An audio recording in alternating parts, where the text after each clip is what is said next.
In this video, we'll discuss psychodynamic psychotherapy. Psychoanalysis was the first form of psychotherapy. It was developed by Sigmund Freud in the early 20th century. If you remember from the personality chapter, he believed that our personalities were determined by unconscious, unresolved childhood conflicts. So psychoanalysis works to uncover these repressed feelings.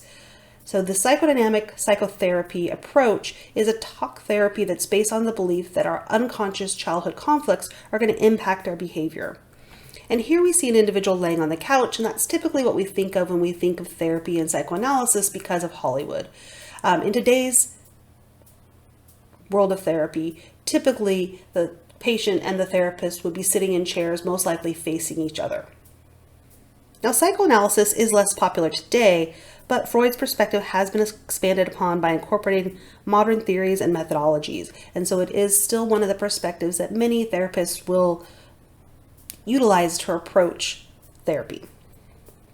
Techniques that are involved in this type of therapy involve free association, where a patient relaxes and just kind of says whatever comes to mind. Freud theorized that the ego would try to block unacceptable urges or painful conflicts during free association, causing the patient to demonstrate resistance. Another technique is dream analysis. So this is where a therapist is going to interpret and try to analyze the underlying meaning of dreams. Transference is a process that involves the patient transferring all of their positive and negative emotions associated with their other relationships to the psychoanalyst, the therapist. Play therapy is a type of psychotherapy method that uses interactions with toys instead of talk. It stems from psychoanalysis, and Anna Freud is commonly thought of as the one that kind of developed this type of therapy, and it's commonly used in children. Children often have problems expressing what they're feeling with words, so a therapist can use play therapy to observe how the child interacts with toys in order to make a diagnosis and understand the potential cause or causes of the child's behavior.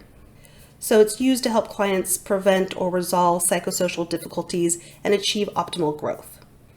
Toys such as dolls, stuffed animals, sandbox figurines are all used to help the children play out their hopes, their fantasies, their traumas. In sand play therapy, as you see over here, children can set up a three-dimensional world using various figures and objects. So again, because children don't necessarily have the words to express what they're feeling or explain what their thoughts are, play therapy is a way for the therapist to observe what's going on in there. So there's non-directive play therapy, where children are encouraged just to work through their problems while playing freely and the therapist just observes what's going on. Directive play therapy is where the therapist provides structure and guidance, suggesting topics, asking questions, and actually playing with the child and maybe interacting with the child on their own as well.